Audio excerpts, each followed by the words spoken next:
નમસ્કાર વિદ્યાર્થી મિત્રો, આપણે પ્રકરણ નંબર 1 જે છે એનું આપણે પુનરાવર્તન કરી રહ્યા છીએ। હવે આજે આપણે ભારતનો વારસો જે છે એના વિશે આપણે પુનરાવર્તન કરી રહ્યા છીએ। તો ભારતનો વારસો જે છે એને મુખ્યત્વે બે પ્રકારમાં વહેંચવામાં આવે છે। એક પ્રાકૃતિક વારસો અને બીજો સાંસ્કૃતિક વારસો। મિત્રો, પ્રાકૃતિક વારસો એટલે કુદરતી વારસો અને સાંસ્કૃતિક વારસો એટલે માનવ સર્જિત વારસો। તો હવે આપણે પ્રાકૃતિક વારસો કોને કહેવાય એના વિશે આપણે શીખી રહ્યા છીએ। તો સૌપ્રથમ આપણે એની વ્યાખ્યા જે છે એના વિશે જોઈ રહ્યા છીએ। પ્રાકૃતિક પર્યાવરણ અને માનવ જીવન વચ્ચેના નિકટતમ સંબંધોનું પરિણામ એટલે પ્રાકૃતિક વારસો। મિત્રો, અહીંયા વાત કરી છે પ્રકૃતિ એટલે કુદરત, પર્યાવરણની અંદર કુલ 4 આવરણ મૃદા, જલા, વાતા અને જીવાવરણ, અને માનવ જીવન વચ્ચેના નિકટતમ એટલે કે નજીકના સંબંધોનું પરિણામ એટલે પ્રાકૃતિક વારસો। પ્રાકૃતિક વારસો એ કુદરતની ભેટ છે। એનો અર્થ એ થાય કે પ્રાકૃતિક વારસો જે છે એ કુદરત દ્વારા આપણને પ્રાપ્ત થાય। મિત્રો, પરીક્ષામાં જ્યારે પ્રશ્ન પૂછાય તો આપણે એના ઉદાહરણો જે છે એ પણ આપણે મેન્શન કરવાના છે। તો ઉદાહરણ જોઈએ આપણે। ઊંચા પર્વતો, નદીઓ, ઝરણા, સાગરો, લાંબા દરિયા કિનારા, વિશાળ ફળદ્રુપ મેદાનો, ખીણ પ્રદેશો, રણ પ્રદેશો, વૃક્ષો, વનસ્પતિ, જીવજંતુઓ, ઋતુઓ, પશુ પક્ષીઓ, પ્રાણીઓ, ભૂમિ દ્રશ્યો અને વિવિધ પ્રકારના ખડકો અને ખનિજો। પરીક્ષામાં કદાચ આપણને બધું ન આવડે તો વાંધો નહીં, પણ ઓછામાં ઓછા 4-5 મુદ્દાઓ જે છે એ તો આપણે ખાસ મેન્શન કરીશું, એટલે કે લખીશું। તો પ્રાકૃતિક વારસો જે છે એની વ્યાખ્યા ફરી એક વખત જોઈએ આપણે। પ્રકૃતિ, પર્યાવરણ અને માનવ જીવન વચ્ચેના નિકટતમ સંબંધોનું પરિણામ એટલે પ્રાકૃતિક વારસો। તો મિત્રો, હવે પ્રાકૃતિક વારસા વિશે આપણે આગળનો એક મુદ્દો જોઈ રહ્યા છીએ। ભારતનો પ્રાકૃતિક વારસો વિશિષ્ટ અને વૈવિધ્યસભર છે। એટલે કે આપણા દેશનો વારસો એ દુનિયાની અંદર એક વિશિષ્ટ પ્રકારનો વારસો છે। વિશિષ્ટ કોને કહેવાય? તો દુનિયાના બીજા દેશો પાસે ન હોય પણ છતાંય એ ભારત પાસે હોય। વૈવિધ્યસભર એટલે શું? તો કે વિવિધતાઓથી ભરપૂર હોય। આપણે સૌ પ્રકૃતિના સંતાનો છીએ। પ્રકૃતિ આપણી જરૂરિયાતો જેવી કે આહાર, પાણી, શુદ્ધ વાયુ અને નિવાસ જેવી લગભગ તમામ આવશ્યકતાઓ માટે સુંદર વ્યવસ્થા કરી છે। મિત્રો, આપણે બધા કુદરતના સંતાન છીએ અને એટલા માટે કુદરતે આપણા જે જીવનચર્યા જે છે એના માટે જરૂરી બાબતો, આહાર એટલે કે ખોરાક, પાણી, શુદ્ધ હવા અને નિવાસ, એમ દરેક માટે ક્યાંક ને ક્યાંક પ્રત્યક્ષ કે પરોક્ષ રીતે સગવડતા કરી છે। પ્રકૃતિ સાથેનો આપણો વ્યવહાર એ શ્રદ્ધાપૂર્વકનો છે। એટલે કે આપણે એક મનુષ્ય તરીકે, એક ભારતીય નાગરિક તરીકે આપણા મનમાં એક એવી ભાવના છે કે કુદરત જે છે એ આપણી જરૂરિયાતો સંતોષે છે, તો આપણે કુદરત જે છે એનું સન્માન કરવું જોઈએ અને એટલા માટે આપણો વ્યવહાર જે છે એ શ્રદ્ધાપૂર્વકનો રહ્યો છે। જેની માહિતી આપણને પંચતંત્રની વાર્તાઓ અને બૌદ્ધ ધર્મની જાતક કથાઓ જે છે એના પર આપણને જોવા મળે છે। મિત્રો, આપણે જે આ પંચતંત્રની વાર્તાઓ અને બૌદ્ધ ધર્મની જાતક કથાઓ એટલે કે પ્રાકૃતિક વારસો જે છે એના ઉદાહરણો આપણને ક્યાં જોવા મળે? તો પંચતંત્રની વાર્તાઓમાં અને બૌદ્ધ ધર્મની જાતક કથાઓમાં। આપણા લોક સંગીત અને શાસ્ત્રીય સંગીતમાં પણ ઋતુઓ અને પ્રકૃતિ સાથેનો સંબંધ એ જોવા મળે છે।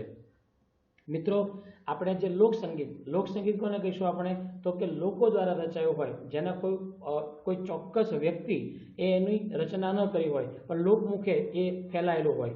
ત્યારબાદ શાસ્ત્રીય એટલે કે જુદા જુદા રાગો જે છે એનો પણ ઋતુ અને પ્રકૃતિ સાથે આપણને સંબંધ જોવા મળે છે। મિત્રો, આપણે જોઈએ છે કે જે રાગરાગિણી જે છે એ પણ દિવસ અને રાત્રિના અલગ અલગ પ્રહરમાં એ ગવાતા હોય અને એટલા માટે શાસ્ત્રીય સંગીત જે છે એમાં ઋતુ અને પ્રકૃતિ જે છે એનો સંબંધ જોવા મળે છે।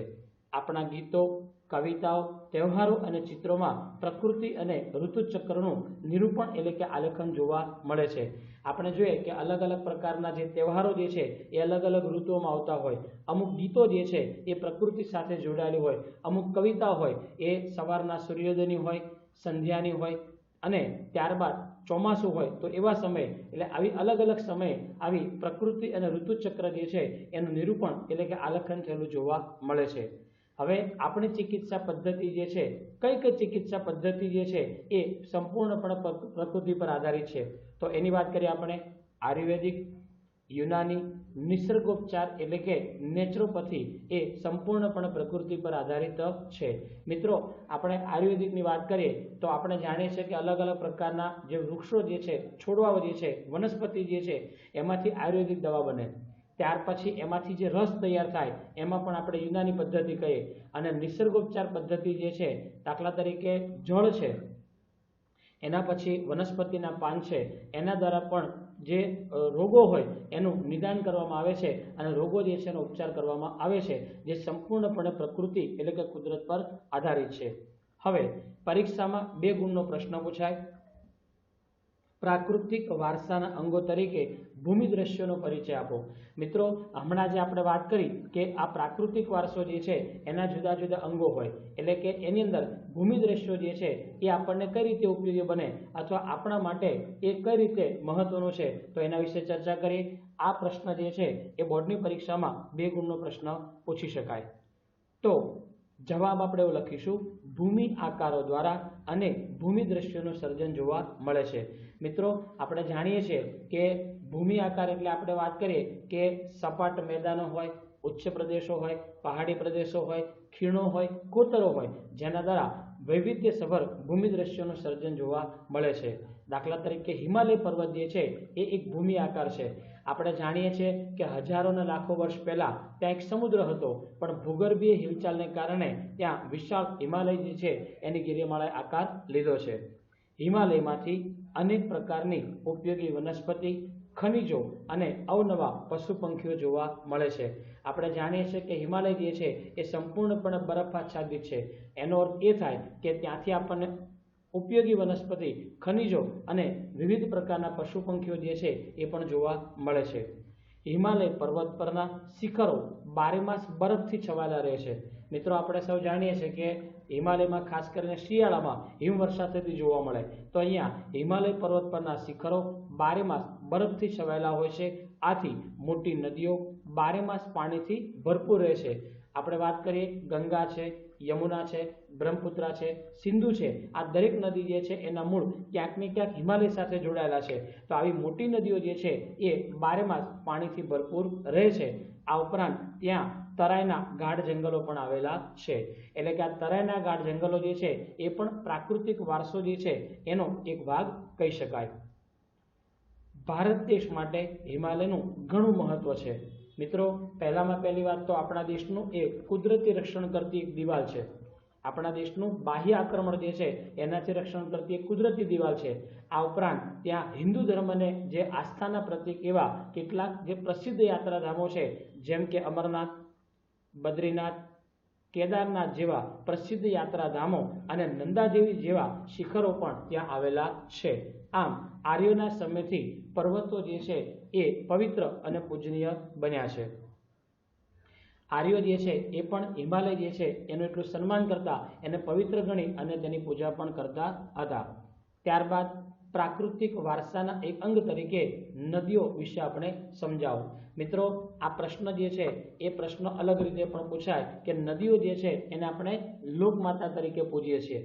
મિત્રો, આપણી માતા જે છે એ જન્મ આપે, પણ જો આપણું પોષણ કરે તો એ કોણ કરે? નદી કરે. કારણ નદી જે છે એ આપણને પીવાનું શુદ્ધ પાણી આપે. શુદ્ધ પાણીમાંથી અનાજ પેદા થાય, શાકભાજી પેદા થાય, ફળ ફળાદી પેદા થાય, જેનાથી મનુષ્યને પોષણ મળે. તો વાક્ય જોઈએ છે આપણે, અતિ પ્રાચીન સમયથી ભારતમાં નદીઓ લોકમાતા તરીકે પૂજાય છે. આ પ્રશ્ન તરીકે પણ પૂછાય અને વિધાન તરીકે પણ પૂછાય. અને ઉપર જે પ્રશ્ન આપ્યો છે કે પ્રાચીન વારસાના એક અંગ તરીકે નદીઓ જે છે એના વિશે સમજાવો, એટલે આ પ્રશ્ન વૈવિધ્યસભર રીતે પૂછાય. એટલે એમાંથી આપણે જવાબ એક સરખો લખવાનો હોય, પણ પ્રશ્ન જ્યારે પૂછાય ત્યારે એને આપણે ખાસ સમજવો પડે. ઓકે, શરૂ કરીએ આપણે. તો ભારતીય સંસ્કૃતિ સિંધુ અને રાવી નદીના કિનારે ઉદ્ભવ અને વિકાસ પામી છે. એટલે કે આપણે વાત કરીએ કે જે હડપ્પીય સંસ્કૃતિ જે છે, સિંધુ ખીણની સંસ્કૃતિ જે છે એ સિંધુ અને રાવી નદીના કિનારે એ ઉદ્ભવ પામી અને એનો વિકાસ થયો. અને આથી ભારતીય સંસ્કૃતિને નદી સંસ્કૃતિ તરીકે પણ ઓળખવામાં આવે છે, કારણ કે આ સંસ્કૃતિનો ઉદ્ભવ જે છે એ નદી કિનારે થયો હતો. આપણી મહત્વની જરૂરિયાતો જેવી કે પીવાનું પાણી. મિત્રો, પીવાનું શુદ્ધ પાણી, મીઠું પાણી જે છે એ નદી જ આપી શકે. ત્યારબાદ ખેતી જે છે એના માટે સિંચાઈ, વીજળી, ખેતી, જળમાર્ગ વગેરે સંતોષવામાં નદીઓનું યોગદાન રહેલું છે. તો મિત્રો આપણે એનું વાક્ય ફરીવાર જે છે એ આપણે ક્લિયર કરીએ છીએ. તો આપણી મહત્વની જરૂરિયાતો જેવી કે પીવાનું પાણી, ત્યારબાદ ખેતી માટે સિંચાઈ, અને આપણે જાણીએ છીએ કે જળ વિદ્યુત પેદા થાય વીજળી, એના પછી વાત કરીએ ખેતી અને જળમાર્ગ તરીકે જળમાર્ગ સંતોષવામાં નદીઓનું એ મુખ્ય યોગદાન રહેલું છે. તો એના પછી આપણે વાત કરી રહ્યા છે આગળનો મુદ્દો કે આ નદી આપણને કઈ રીતે ઉપયોગી થાય. તો આ ઉપરાંત માટીના વાસણો, મકાનોના લીંપણ, ત્યારબાદ ઉદ્યોગોના વિકાસ માટે પણ નદીઓ એ ઉપયોગી બને છે. મિત્રો આપણે વાત કરી કે નદી કિનારેથી આપણને ચીકણી માટી મળે. એ ચીકણી માટી જે છે એમાંથી વાસણો બને. એ જ ચીકણી માટી જે છે એ જૂના સમયમાં મકાનોના લીંપણ કરવા માટે આપણે વાત કરીએ તો ભોંયતળિયું જે છે એનું લીંપણ કરવાનું હોય, દિવાલો પર લીંપણ કરવાનું હોય, તો આ માટી જે છે એ આપણને ઉપયોગમાં આવતી. આ ઉપરાંત ઉદ્યોગો જે છે એના વિકાસ માટે નદીઓનું પાણી જે છે એ પણ એ આપણને ઉપયોગી બને છે. ત્યારબાદ વાત કરીએ આપણે સિંધુ, ગંગા, યમુના, સરસ્વતી, ગોદાવરી, નર્મદા, કૃષ્ણા, કાવેરી જેવી નદીઓએ ભારતના લોકજીવન પર ઊંડી અસર કરી છે. તો મિત્રો આનો અર્થ એ થશે કે આ બધી નદીઓ જે છે એ ભારતીય સંસ્કૃતિ જે છે એને વિકસાવવામાં અને ભારતના લોકજીવન જે છે એના માટે આ નદીઓ જે છે એનું ઉત્તમ યોગદાન રહ્યું છે. કારણ કે આ દરેક નદીઓ એવી છે કે જ્યાંથી આપણને પીવા માટેનું જળ, સિંચાઈ માટેનું પાણી, વીજળી, ખેતી એ બધા માટેનું યોગ્ય જરૂરિયાતો આપણે આ નદીઓ દ્વારા સંતોષાય છે. આપણી સંસ્કૃતિમાં પ્રાચીન કાળથી નદી કિનારે ઉષા અને સંધ્યા, ઉષા અને સંધ્યાનો અર્થ શું થાય? ઉષા એટલે સૂર્યોદય અને સંધ્યા એટલે સૂર્યાસ્ત. તો એ વખતે જે સુંદર ભૂમિ દ્રશ્યો જે સર્જાય છે એ ભરપૂર સૌંદર્ય, કલાસુર અને કૌશલ્યના વિકાસ પણ આ પ્રાકૃતિક વારસામાંથી જ આપણને પ્રાપ્ત થયું છે. આનો અર્થ એ થાય કે નદી કિનારાના જે દ્રશ્યો જે છે એ કલાકારો માટે એક કલાસૂઝનું માધ્યમ બની રહે છે. ત્યારબાદ આપણે નવા પ્રશ્ન તરફ જઈ રહ્યા છે. પ્રાકૃતિક વારસાના એક અંગ તરીકે વનસ્પતિ જીવનનો પરિચય આપો. તો વનસ્પતિ જે છે એ પણ આપણા મનુષ્યના જીવન માટે અથવા તો જીવમાત્ર માટે ખૂબ મહત્વની છે. તો અતિ પ્રાચીન સમયથી ભારતની પ્રજા પ્રકૃતિ પ્રેમી રહી છે. મિત્રો પ્રકૃતિ પ્રેમી એટલે શું? તો કુદરતના તત્વોને ચાહનાર. આપણા દેશના લોકો જે છે એ પ્રાચીન સમયથી વાત કરીએ તો કે વૃક્ષો, છોડવા અને પુષ્પો પ્રત્યે આદરભાવ ધરાવે છે. મિત્રો આપણે વાત કરીએ તો આપણા ઘરના આંગણામાં તુલસીનો ક્યારો એ આપણને જોવા મળે. એના ઉપરાંત દરેક ઘર કે જ્યાં થોડી ઘણી પણ સ્પેસ એટલે કે જગ્યા મળતી હોય તો તેઓ નાનકડા વૃક્ષારોપણ કરે. પછી જે લોકો પુષ્પ પ્રેમી લોકો હોય એ લોકો પુષ્પના છોડ જે છે એનું પણ વાવેતર કરે. તો આ પ્રજા વૃક્ષો, છોડવા અને પુષ્પો પ્રત્યે ખૂબ આદરભાવ ધરાવે છે. આ ઉપરાંત આપણા દેશમાં લોકો વર્ષોથી વડ, પીપળો, લીમડો, તુલસી વગેરેને પવિત્ર માની અને શું કરે છે? તેની પૂજા કરે છે. આપણે જાણીએ છીએ કે જે તુલસી જે છે, વડ અને પીપળો જે છે એ આપણા માટે ખૂબ પવિત્ર છે અને આપણે એની પૂજા કરીએ છીએ. આપણા ઘરના આંગણામાં તુલસીનો ક્યારો હોય તો સવાર સાંજ ત્યાં આપણે દીપ પ્રજ્વલન કરી અને ઈશ્વરનો આપણે આભાર માનીએ છીએ. ધન ધાન્યથી લહેરાતા ખેતરો, વનશ્રીથી સમૃદ્ધ જંગલો અને ઔષધિ તરીકે ઉપયોગી વનસ્પતિએ આપણા જીવનને ખૂબ સમૃદ્ધ અને નિરામય બનાવ્યું છે. મિત્રો આપણે ગ્રામ્ય વિસ્તારમાં જે સુંદર મજાના ખેતરો જે છે કે જે ધન ધાન્યથી લહેરાતા હોય, એના પછી વનશ્રીથી સમૃદ્ધ જંગલો એટલે કે વૃક્ષોથી છવાયેલા જંગલો, અને કેટલીક વનસ્પતિ એવી છે કે જે ઔષધિ તરીકે પણ આપણને ઉપયોગી નીવડે છે, જે આપણા જીવનને સમૃદ્ધ અને નિરામય એટલે કે તંદુરસ્ત બનાવે છે. આ ઉપરાંત અનાજ, કઠોળ, તેલીબિયા વગેરેના પાકના છોડવાઓ, આમળા, હરડે, કુંવારપાઠું, તુલસી, અરડુસી વગેરે ઔષધિના છોડ. ત્યારબાદ ગુલાબ, ચંપો, મોગરો, કમળ, ડમરો, સૂરજમુખી વગેરે પુષ્પો આ બધાય માનવ જીવનને ખૂબ ઉપયોગી નીવડ્યા છે. તો મિત્રો આપણે વાત કરીએ કે જુદા જુદા પ્રકારનું અનાજ, ત્યારબાદ અલગ અલગ પ્રકારના કઠોળ, તેલીબિયા આ દરેક એ પાકના છોડ તરીકે ઓળખાય. આ રીતે જોવા જઈએ તો આમળા, હરડે, કુંવારપાઠું, તુલસી કે અરડુસી એ પોતે ઔષધિ છોડ તરીકે એ ઉપયોગી થાય. એટલે કે એ જે પદાર્થો જે છે એ આપણને ઔષધિ એટલે કે દવા તરીકે આપણને ઉપયોગી નીવડે. ત્યારબાદ વાત કરીએ જુદા જુદા પ્રકારના પુષ્પ એટલે કે ફૂલ, ગુલાબ, ચંપો, મોગરો, કમળ, ડમરો અને સૂરજમુખી આ દરેક પુષ્પ માનવીના જીવનને ક્યાંક ને ક્યાંક ઉપયોગી બન્યા છે. તુલસીના છોડની દરરોજ સવારે કરવામાં આવતી પૂજા. વડ સાવિત્રીનું વ્રત એ વનસ્પતિ જીવનનું ધાર્મિક મહત્વ સૂચવે છે. મિત્રો, આનો અર્થ આપણે એવો સમજીએ કે ધાર્મિક દ્રષ્ટિએ પણ આ દરેક પ્રકારની વનસ્પતિ જે છે એ આપણે ક્યાંક ને ક્યાંક એના પ્રત્યે શ્રદ્ધા અને આદરભાવ ધરાવીએ છીએ. એક્ઝામ્પલ તરીકે વાત કરીએ, મેં વાત કરી કે ભાઈ ઘરના આંગણામાં તુલસીનો છોડ હોય એની આપણે દરરોજ સવારે સાંજે પૂજા કરીએ. ત્યારબાદ વાત કરીએ આપણે વડ સાવિત્રીનું વ્રત. જે પરણિત સ્ત્રીઓ હોય, જે સૌભાગ્યવતી સ્ત્રીઓ હોય એ પોતે વડ સાવિત્રીનું વ્રત કરે છે. એ પોતે એવો ભાવ વ્યક્ત કરે છે કે વડનું આયુષ્ય એ હંમેશા લાંબુ હોય, તો વડ કરતાં પણ મારા પતિનું જે આયુષ્ય જે છે એ વધારે થાય એવી એક પોતે ધાર્મિક આસ્થા અહીંયા ધરાવે છે. આમ વનસ્પતિ જીવનનો ભારતના આર્થિક, સામાજિક અને ધાર્મિક જીવન પર વ્યાપક પ્રભાવ જોવા મળે છે. ત્યારબાદ આપણે પ્રાકૃતિક વારસાના એક અંગ તરીકે આપણે વન્યજીવન જે છે એના વિશે આપણે શીખી રહ્યા છીએ. વન્યજીવન એટલે મિત્રો આપણે વાત કરી શકીએ કે પશુઓ જે છે એની વાત, કે જંગલમાં જે પશુઓ રહે છે એના માટે આપણે વન્યજીવન એવો શબ્દ આપણે વાપરીએ. આ પ્રશ્ન પણ પરીક્ષામાં 2 ગુણનો પૂછી શકાય. તો પ્રાકૃતિક વારસાના એક અંગ તરીકે વન્યજીવનનું મહત્વ સમજાવો. પ્રાચીન સમયથી ભારત દેશની પ્રજા પ્રકૃતિ પ્રેમી હોવાની સાથે સાથે પ્રાણી પ્રેમી સંસ્કૃતિ પણ ધરાવે છે. એટલે કે જેમ આપણે પ્રકૃતિના તત્વોને આપણે ચાહીએ છીએ એમ પ્રાણી પ્રેમી પણ સંસ્કૃતિ આપણા દેશના લોકો ધરાવે છે. હવે આપણા દેશમાં કયા કયા પ્રાણીઓ આપણને જોવા મળે? તો હાથી, ગેંડો, ચિત્તો, વાઘ, વરુ, રીંછ, સિંહ, હરણ, સાબર, રોજ વગેરે ઉપરાંત સસલા, અજગર, સાપ, નાગ, નોળિયા, શાહુડી વગેરે જેવા અનેક જીવો જે છે એ આપણા દેશમાં જોવા મળે છે. વિશ્વમાં એશિયાઈ સિંહો જે છે એ માત્ર ગુજરાતના ગીરના જંગલોમાં જોવા મળે છે.